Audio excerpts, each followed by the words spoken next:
So for size comparison, here is a Wrangler Unlimited. This is a 23 used one. And then next to it, you see the full-size Bronco, which are probably, I think that's a little too big for you, Katie. I mean, I don't know.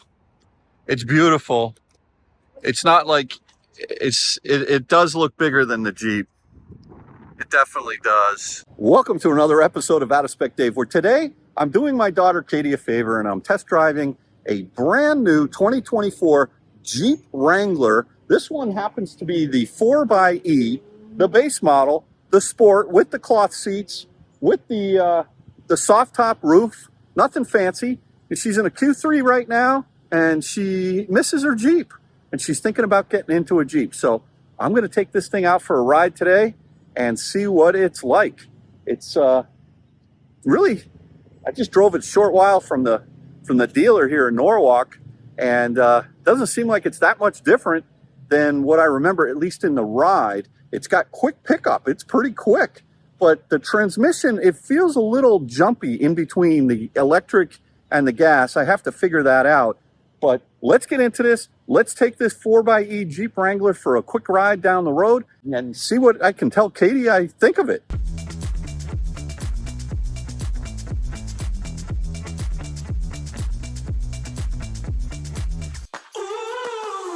Drinking at the bottle, not thinking about tomorrow.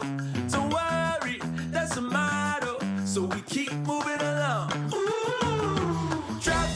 All right, so here we are driving the Jeep Wrangler 4xe. We've got a 46% state of charge and 51 miles of range in the gas tank. And I'm trying to figure out how to... I definitely feel as though the gas engine is on. Anyway, I just wanted to kind of get a feel for this thing. The roof is nice. I think this is, you know, it's kind of interesting. We went over to the Ford dealership earlier, and we saw the Ford Bronco, which is beautiful. But for my daughter, Katie, I think it's a little big.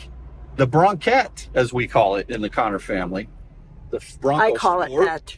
That's not, I would not recommend that for my daughter. I don't know. There's something. This feels like the right size vehicle for what Katie's looking for. Now, Katie had a 2018 that she had it for 3 years and then sold it and is now in the Q3, and she misses her Jeep and she wants to get back into a Jeep. And we were thinking maybe we'll check out to see how the 4xe leases out, because it does qualify for a $3,750 federal tax credit. This is a plug-in hybrid. It's got I think a 17 kilowatt hour battery pack, roughly 21 miles of electric range. And, you know, it's nice if you've got a level 2 at home and you're just going to be driving some, going to the stores and back or the restaurants and back. And then when you want to go on a big trip, you just use the gas and you go. So, feels like it's got some, it's definitely faster than what we had in the, what Katie had in the other Jeep. That was a 4-cylinder engine. I believe this, Stellantis engine is shared with a couple of different vehicles in the lineup. This is a 4-cylinder turbocharged engine, I believe, with a, I don't even know what the motor is on this thing, but we're in hybrid drive right now. Let me see if I can figure out the controls. Rear view camera. Oh, look at that. This screen is very nice. Much bigger than what we had in our 2018. And this is a 2024, but you know, it feels like a Jeep. These things are not new, right? They've been around for a long, long time. And it seems like everybody's got one. They've got handles everywhere here to grab onto, over here, which is nice. And yeah, I think it was real easy to put the top down. And it feels like a Jeep. You know, so here we'll take a right here, go up Kings Highway. All right, so just talking about the ride in this vehicle, it's you're sitting up nice and high. I kind of hit my head over here. I don't know if you can see this, but when I lean back, my head hits. And so I'd have to sort of slide my butt forward and go like that, and then I'm okay. But if I sit up tall, I hit this crossbar that's up on the top. That's always been a problem with me. I'm 6'5" and I'm a little bit taller back than legs. I don't know. I malfunctioned or something. But it's definitely, it would be nicer if I could put that seat lower, but nothing has changed since 2018. It's 6 years ago, and it's the same. So, but you know, the dash, the display on the dash is seemingly very intuitive, very similar to the Volt in terms of showing the energy, 12 miles of range on electric. And I'm going to go down here and spin it around. Let's do that. No soliciting, no outlet, 15 miles an hour. All right. This is just a quick tour, but this screen is actually very nice compared to the 2018 that we had. And it tells you if you're using the engine, how many kilowatts you're actually consuming, climate, how much that's consuming, and the battery right now, it looks like it's doing some regen right there. Now, I do feel the regen in this vehicle, which is a nice feature for those of you who maybe have driven Jeeps and have never tried the 4xe. You're going to feel that when you come off the accelerator, the vehicle is going to slowly start to decelerate, and that's a function called regenerative braking, which I love, and I do feel it in here. One of the nice features of that is it's going to elongate the life of your brakes, which is good. But this dashboard is very, very nicely laid out, and you've got your shifter here. Everything is very intuitive. Window switches here, not on the doors. And this center console is that as big as it is? That looks pretty small. I think this must be a Oh, look at that. Okay, super secret compartment. Very amateur of me. But it's comfortable. You sit upright, you sit nice and high in this vehicle, and we're going to get it back to the dealership. This is just a quick little test drive that we're doing here today. All right, so I can definitely hear the whining of the electric motor, and I can see the charge going back. Now I definitely feel the regen kicking in, and I see the gauge going back to the battery. It's over here. Not that it's probably pretty hard to see, but when I come off the accelerator, it definitely puts energy back into the battery pack. What I can't figure out, and this is a quick test drive, is how to drive it just on pure EV. My gas engine is on, so I've got a combination of these things. But when I give it the beans here, it's quick. It really is quick. And it jumps respectfully, I should say. So, yeah, really nice open air. It's nice to roll down the window, have the sun in your eye, in your face, and it's good to be back in a Jeep. I like it. All right, so I see how to put it into electric mode. It's hybrid, electric, and e-save. And what's interesting is when I push the electric button, it says electric mode is unavailable at the moment. And so it's in hybrid mode right now, which is strange. So not sure why. Maybe I need to hold it in.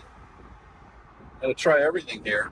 I've got a 48% state of charge in the battery, but my gas engine's still on, so I can't kick that off. I know that Kyle drove the 4xe 2 years ago for the first time. It had a 0% state of charge, so he was unable to test it out. Personally, my opinion right off the bat is you either get the V8 or you get the plug-in hybrid. Almost no downsides here. And it's rated at, I believe, 21 or 22 miles EPA range for full electric. That's on the Sahara model. The Rubicon with 33s and some more off-roady stuff probably won't go as far. But of course, it's up to your driving. Let's jump in, take it for a drive. Everything else about it is normal JL Wrangler, which we've seen many times. Max regen on, steering wheel towards me. We don't want to die with a truck. Traction control, I think we'll leave on. And let's Rip it!